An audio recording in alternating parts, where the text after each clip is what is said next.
Life is like a sandwich. You just have to fill it with the best ingredients.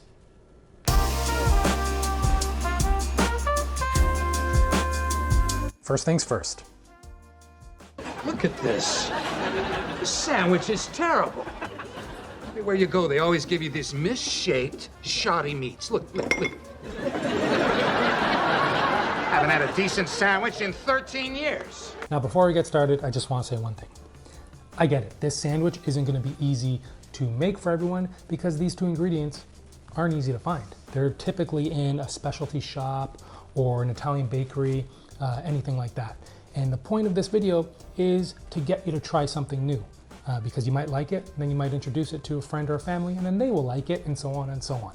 And those shops, you typically have these ingredients. You just haven't tried them yet or haven't looked for them. So maybe this video will get you out to look for these ingredients, because if you haven't had a decent sandwich in over 13 years, maybe you just need to try something new. Let's start by toasting off some nuts. Walnuts. In a dry pan on medium heat, toast your nuts until fragrant and toasted, giving a shake here and there, and remove and chop up to your desired consistency, and then just set aside. Next up is the radicchio. Remove some of the outer layer leaves and remove the core as well, and then thinly slice into strips as thin as you can get, and you can use a mandolin as well for this. And then we're just going to place everything in a bowl, add a drizzle of extra virgin olive oil, seasoned with salt and freshly cracked pepper, chili flakes for some heat, and a drizzle of balsamic glaze. You can substitute the balsamic with honey if you like, and then give a mix and set everything aside. Now for the meat, bresaola. This is in no way a shoddy meat, and I know Kramer knows that too.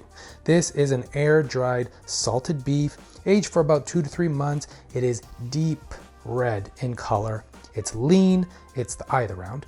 It's very tender, salty, sweet, and delicious. Think of this, it's like a beef prosciutto. Now for the cheese, stracchino. This is a creamy cheese made from cow's milk, very mild and buttery, and has a bit of tanginess to it. This stuff is ridiculous. I can just grab a spoon and eat the whole thing. It's very spreadable, melts easily, and if you have ever heard of focaccia di recco, this is the cheese that is most commonly used for that dish. For the bread, go ahead and grab whatever you like. Con mollica o senza. This line has been made famous by these guys. It's a sandwich shop in Napoli, and it basically means with crumb or without. So you're basically just removing the inside filling of your bread, or not.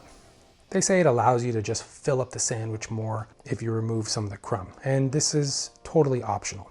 And you know what else is totally optional? To toast or not to toast. I'm going to toast today with some extra virgin olive oil. Drop that in a pan, and once it's nice and toasted, let's build our sandwich. Lay down some of the stracchino cheese on the bottom half bun. Layer and fold on the bresaola, top with the radicchio salad, and garnish with the toasted walnuts, and bring that beautiful looking sandwich to the table.